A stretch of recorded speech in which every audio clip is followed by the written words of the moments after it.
शोगन episode 4। Lord ओमी को अचानक से खबर मिली कि याबुशिगे अपने साथ कुछ गेस्ट और टोरोनागा को लेकर कुछ ही देर में अजीरो पहुंच रहा है।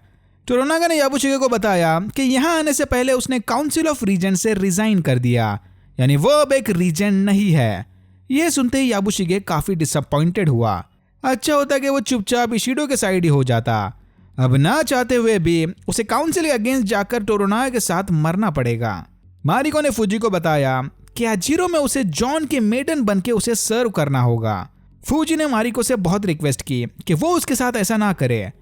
अपने पति और बेटे को खोने के बाद फूजी आगे की जिंदगी एक नन बनके गुजारना चाहती है, बट मारिको ने उसे किसी तरह समझाया कि बस जॉन की टैक्टिकल ट्रेनिंग पूरी होने तक वो उसके साथ रहे। 1 साल ना सही, एटलीस्ट 6 महीने तो। अजीरो के लोग जॉन को वापस अपने टाउन में आता देख काफी हैरान रह गए। जब ये गया था तब वो एक कैदी था और अब जॉन हाथामोटो बनके लौट रहा है। याबुशिगे की आर्मी जोर जोर से उसके नारे लगा रही थी, बट तभी टोरोनागा ने सबका ध्यान अपनी ओर खींचा। टोरोनागा ने उन्हें बताया कि वो अब काउंसिल का पार्ट नहीं है और शायद आने वाले वॉर में उसे अजीरो के लोगों और सामुराइज की वफादारी की जरूरत पड़ेगी।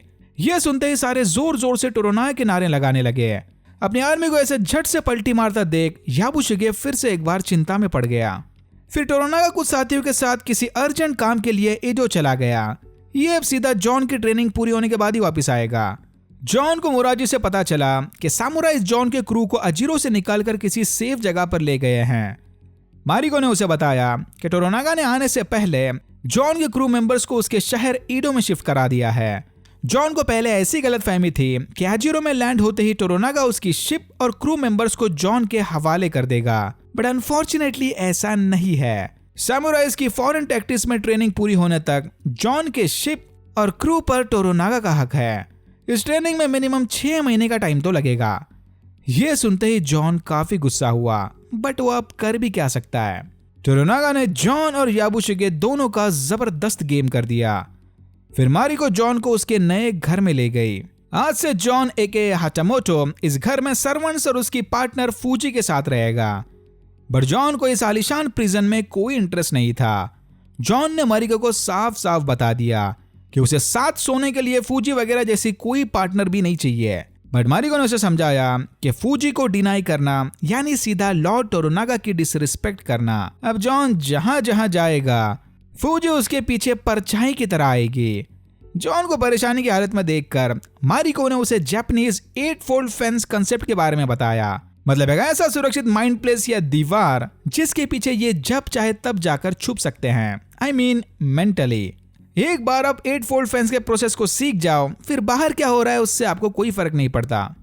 मारिको ने उसे समझाया कि जॉन भी अपने असली इंटेंशन और पर्सनैलिटी को 8-fold फेंस के पीछे छुपाकर बाहर रोबोट की तरह टोरोनागा के ऑर्डर्स को फॉलो करे। एक बार इसका काम हो गया, फिर जॉन हंसी खुशी अपने क्रू और शिप के साथ वापस इंग्लैंड जा सकता है। मारिको ने जॉन की शिप से उसके फेवरेट गन्स मंगवा लिए थे, बट लॉर्ड ओमी ने जॉन को ऑर्डर दिया कि वो उसके गन्स उनके हवाले कर दे। जॉन ने गन्स वापस देने से साफ मना कर दिया।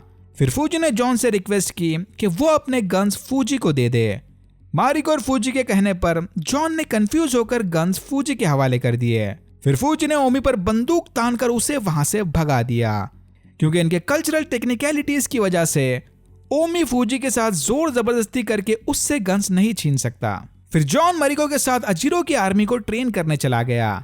याबुशिगे को फटाफट जॉन के फॉरेन गन टैक्टिक्स सीखने थे, पर अनफॉर्चुनेटली जॉन ने खुद किसी ग्राउंड बैटल में हिस्सा नहीं लिया था। जॉन सबको 50 साल पुरानी सीज ऑफ माल्टा बैटल के बारे में बताने लगा, बट मारिको ने उसे समझाया कि बस वही बैटल का ज्ञान देना जिसमें जॉन खुद लड़ा है।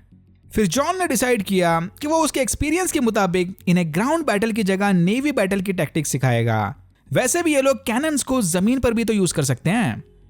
जॉन ने इन्हें डेमो देकर सिखाया कि कैसे ये कैनन्स को एक्यूरेटली यूज करके छोटी फौज या किले की दीवार की धज्जियां उड़ा सकते हैं। जॉन के इन डेमोस को देखकर याबुशिगे और उसकी आर्मी काफी इंप्रेस हुई। इन्होंने आज तक दूर से वार करके इतना डिस्ट्रक्शन करने वाली टेक्निक नहीं देखी थी, क्योंकि एरोस के बाद सामुराइज क्लोज कॉम्बैट में ज्यादा बिलीव करते हैं। मारिको को जॉन के जनरल से पता चला कि वो एक क्रिमिनल है और क्वीन के ऑर्डर्स पर पोर्टुगीज से बदला लेने यहां पर आया है। मारिको ने जॉन को चेतावनी दी कि टोरोनागा कभी जॉन के झांसे में आकर इंग्लैंड के लिए पोर्टुगीज के अगेंस्ट नहीं जाएगा। पर जॉन ने उसे याद दिलाया कि फिलहाल वो दोनों ही वॉर के अंदर हैं। तभी अचानक वहां पर एक छोटा सा अर्थक्वेक आया। मारिको ने जॉन को बताया कि इस तरह के भूकंप यहाँ पर काफी कॉमन है, इसीलिए जापान के घर इतने नाजुक होते हैं ताकि जितना फास्ट वो टूटे उतना फास्ट उन्हें वापस बनाया जा सके। ओमी अपना तन और मन हल्का करने कीकू के पास चला गया, वही लाइव एक्शन पॉर्न वाली कीकू। कीकू ने ओमी को पट्टी पढ़ाते हुए बताया कि जॉन का अजीरो में होना इनके लिए प्रॉब्लमेटिक हो सकता है। इसके हिसाब से याबुशिगे ऑलरेडी जंग हार चुका था। कीकू को लगता है कि लॉर्ड ओमी को उसकी जगह लेनी चाहिए। यह सुनकर ओमी के दिल में भी मेन लॉर्ड बनने के सपने जाग गए।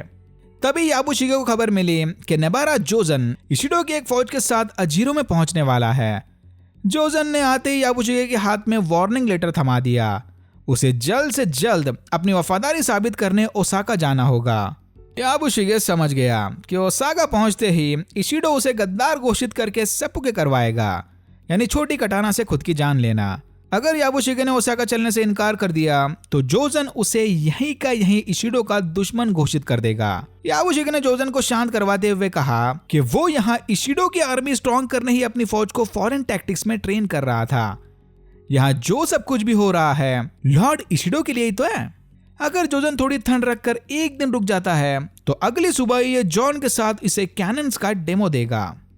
थोड़ा हिचकिचाने के बाद जोजन मान गया, बट अपने पापा की गैर मौजूदगी में याबुशिगे को फिर से एक बार पलटी मारता देखकर नागाकाडो काफी गुस्सा हुआ। जॉन ने अपने बर्ताव के लिए फूजी से माफी मांगी और उसे अपने एक हैंड गन तोहफे में दे दी। मारिको ने इशारा करके कहा कि वो जॉन का ये गिफ्ट एक्सेप्ट कर ले। फिर जॉन के इस बर्ताव से भावुक होके फूजी ने उसे अपने पापा की लेजेंडरी स्वॉर्ड्स गिफ्ट कर दी। जॉन पहले इतना बड़ा रिटर्न गिफ्ट एक्सेप्ट करने को तैयार नहीं था, बट मारिको के समझाने के बाद वो भी एक गिफ्ट लेने के लिए मान गया। फिर जॉन ने इनके कल्चर में और थोड़ा घुसने फूजी और मारिको के साथ सोयाबीन से बनी इनकी ट्रेडिशनल नेटो डिश खाई। सरप्राइजिंगली जॉन को यह डिश काफी पसंद आई। रात होते ही जॉन अकेला सीनरी देखते हुए हॉट स्प्रिंग के मजे लेने चला गया, बट मारिको इसके पीछे पीछे यहाँ चली आई। फिर दोनों पूल के किनारे पर बैठकर एक दूसरे के साथ कनेक्ट होने लगे। मारिको ने अभी तक जॉन को उसकी पेरेंटल फैमिली के बारे में नहीं बताया था। मारिको की फैमिली जापान में काफी फेमस थी, बट मारिको का एक्सप्रेशन देखकर जॉन समझ गया कि जरूर इसकी कोई ट्रैजिक बैक स्टोरी होगी। जॉन ने मारिको को बताया कि उसे उसके पास्ट के बारे में कोई एक्सप्लेनेशन देने की जरूरत नहीं, जॉन को कोई फर्क नहीं पड़ता। यह सुनते ही मारिको काफी खुश हुई। फिर घर जाते ही मारिको कपड़े चेंज करके सीधा जॉन के रूम में चली गई। And then they do it. उधर ओमी नागाकाडो के कान भरने लग गया कि अगर टोरोनागा यहाँ होते तो शायद जोजन इन पर अपनी मनमानी नहीं करता। अब याबुशिगे अपने टैक्टिक्स दुश्मन को दिखाकर इनका सारा प्लान चौपट कर देगा।